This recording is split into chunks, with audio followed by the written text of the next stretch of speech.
back to a new episode of TBH. We're your hosts, Jay Specialist and Peter of thebeerheads.com. Let's get into today's episode. Now, today's episode is going to be a special episode. We're going to be doing a 3-year vertical of the Holy Grail from Firestone Walker Brewing Company out of Paso Robles, California. This is their Imperial Oatmeal Stout, aged in numerous barrels from bourbon, wine, all the way to just spirits in general.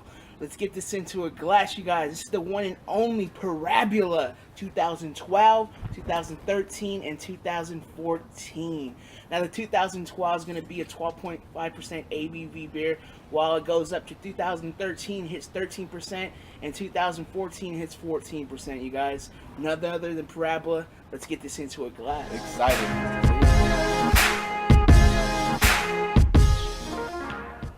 What are you picking up on this one? Ooh, I'm just picking up that kind of candiness to it that with, there's definitely no hot booze, but, that sweet caramel, rich, chocolatey aroma, just absolutely smooth and mellow on the definitely nose. Get like big dark chocolate, sweet caramel, toffee-like characters. Almost reminds me of graham crackers in a way. Oh yeah, kind of like a s'mores in a way. Lots of vanilla too, actually, more than I've smelled before. Yeah, no alcohol whatsoever on this one. No. So let's get into the 2013. All right.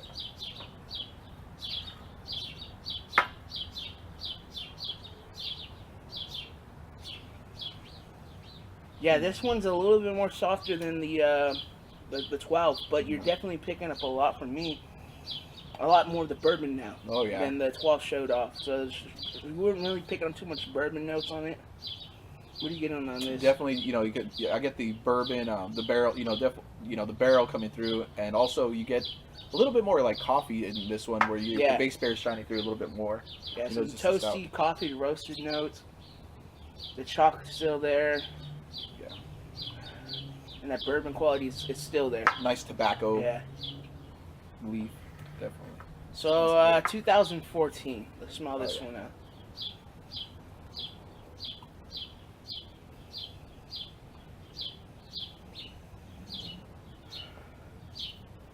The bourbon notes are more dominant on this. You definitely pick up a lot of that character off of it. Dark chocolate, some roastiness, not too overly roasted, toastiness, vanilla, caramel.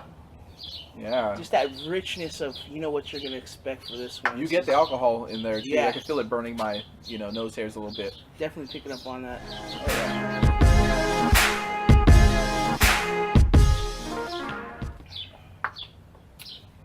Fantastic beer. What are you picking up? Just in the front of the palate, it has such a beautiful combination from the bourbon barrel, from the base beer with its, nice coffee char, and the bourbon barrel with the nice vanilla. This beer just integrated so well. It hits you with that flavor in the front, and it's an explosion on the palate. Really nice. Maybe not overly it's not overly bourbon. It's not really hot at all. Of course, it's been aged already 2 years, 3 years. If you count their barrel aging process. So nice in the front on the palate, smooth characteristic, nice and sweet, molasses, tobacco leaf, vanilla, slight char, slight coffee roast.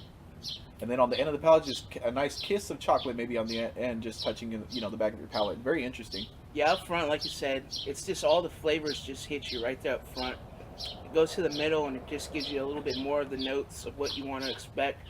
That back end, though, is just clean. It finishes off real smooth, like an easy aged wine would do. It's fantastic. I'm actually surprised it sat and it aged so well over like Sacaba. Yeah. All right. From 2012 to 2013, you definitely notice a lot of difference in body. 2012 is just really smooth, very thin body, where 2013 I'm getting more chewiness. Yes. And the notes on this up front, I'm getting a lot of that just,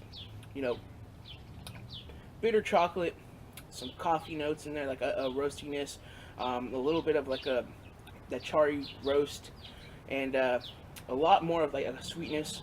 But it's a little bit different from 2012, just for the fact that 2012 is really smooth, and it's almost like just liquid greatness. It it definitely is, Jay. I feel that there's something about it. It's like something more, a little more yeast kind of feel in your mouth to it. Something a little more, it's a little breadier, like Jay said. And also interesting thing to me is that I pick up more dark fruit notes in this, whether it be from the barrel or not. But I'm getting some like plum kind of sweetness from it, and some cherry more than the 2012 Yeah. from this 2013 here. I get that on the middle palate. You get that? I get Yeah. that in the middle. Some kind of darker fruits and this like sweetness that doesn't come. It probably came from the different barrels that they used for this one. So. It definitely gets that plum cherry. Mm-hmm. Plum cherry, sweet caramel. Nice. It's a lot different than 2012. It is. Definitely more bourbon notes on this one. There is. Definitely pick up a lot more of the bourbon characteristics. A little dry on the back end, but not too dry. Kind of tannic almost. Yes, it is tannic. That's not what I'm getting. That it's not that bitterness. It's kind of like a oak tannic quality. It is because I mean the hops all probably died out of this a long time ago, so Yeah, it's so got to I'm be getting from the barrel. that barrel, that oaky tannic It quality is. is just shining now. It's slightly different than that sweet kind of smoothness from the 12. Yeah. It makes for an interesting drink in comparison because I thought yeah. it would be similar, to tell you the truth, but they're pretty different. There's definitely some similarities, but there's some things that are variations on this. So it's again another example of Firestone's way to go about doing their barrel system, which is one of the best in the country, of course. Oh yeah. What do you think? 2014. Yeah, 2014 is just unbelievable. I love the uppercut it gives you. It kind of hits your palate and your taste buds with that, that nice, beautiful, like huge chocolate smack, and from the bourbon that overwhelming bourbony, boozy, boozy in the best way possible, not boozy where it's like it's boozy, boozy in the best way possible. Bourbonous, like someone dipped a chocolate in bourbon, swirled it around, and you ate it, and it's like a firecracker of bourbon goodness in your mouth. Yeah, it's just really rich, just sweet richness of just that sweet alcohol, that bourbony sweetness, that nice, just chocolatey, not too roasted, not anything that you don't get too much roasted characters, but you can pick them up. It's just not really that type of, roasted coffee. It's just a nice toastiness. I'm getting this sweet caramel. It's just awesome. Just big bourbon notes on this one.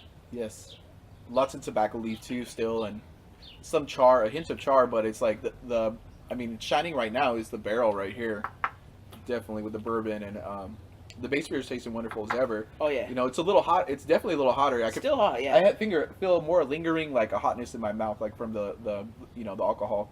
You know what's there. It just sits on your palate. You get that richness, all that goodness. Soy sauce. Yeah. The soy sauce term everyone uses on a fresh, imperial stout, a big beer. You're gonna expect that.